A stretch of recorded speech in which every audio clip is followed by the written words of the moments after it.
எங்கள் தலைவர் தளபதி அவருடைய சொல்லுக்கு இணங்க இன்று காலை நாங்கள் தமிழக வெற்றி கழகத்துடைய கட்சி பதிவு பண்ணுறதுக்கு உண்டான பேப்பர்ஸ் எல்லாமே நாங்கள் இன்னைக்கு கொடுத்துருக்குறோம். மீதி எல்லாமே எங்கள் தலைவர் அவர்கள் அறிக்கையில் விவரமாக எல்லாம் சொல்லியிருக்கிறாரு. அதை நீங்கள் உங்களுக்கு தெரியும், அதுபடி நாங்கள் நடந்துக்கிறோம். சார், இன்னைக்கு இது பண்ண அறிக்கையில் பார்த்தீங்கன்னா முக்கியமாக 2 வார்த்தைகள் சமகால அரசியலில் மிக இதுவாக இருக்குது. அதில் முக்கியமான பார்த்தீங்கன்னா ஊழல் மறைந்த அரசியல் கலாச்சாரம் ஒரு புறம் என்றால், நம் மக்களை சாதி மத வேதங்கள் வாயிலாக பிளவுபடுத்தும் அரசியல் என்று இருபுறமும் மக்கள் அவதிக்குள்ளாகிட்டுன்னு சொல்லியிருக்காங்க.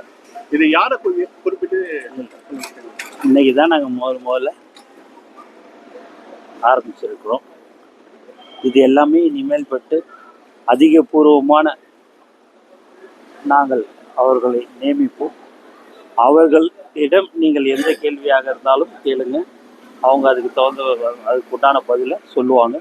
எதுவாக இருந்தாலும் தலைவருடைய அனுமதி பெற்றுதான் நான் எதுவாக இருந்தாலும் சொல்ல முடியும் என்பதை இந்த நேரத்தில் நான் தெரிவித்துக் கொள்கிறேன். தளபதியுடைய ரசிகர்கள் தலைவருக்கு எல்லோரும் வாழ்த்து தெரிவித்தார்கள். எல்லா இடத்துலையுமே ரசிகர்கள், தொண்டர்கள், நிர்வாகிகள் மிக சிறப்பாக தமிழக வெற்றி கழகத்தை வரவேற்கிறார்கள் என்பதை இந்த நேரத்தில் நான் மகிழ்ச்சியுடன் தெரிவித்துக் கொள்கிறேன். சமகால அரசியல் பார்த்தீங்கன்னா விஜயகாந்த் நாளைக்கு தலைவர் தப்பிச்சு எதுவாக இருந்தாலும் தலைவர் தான் முடிவு பண்ணுவார், தலைவர் தான் சொல்லணும்.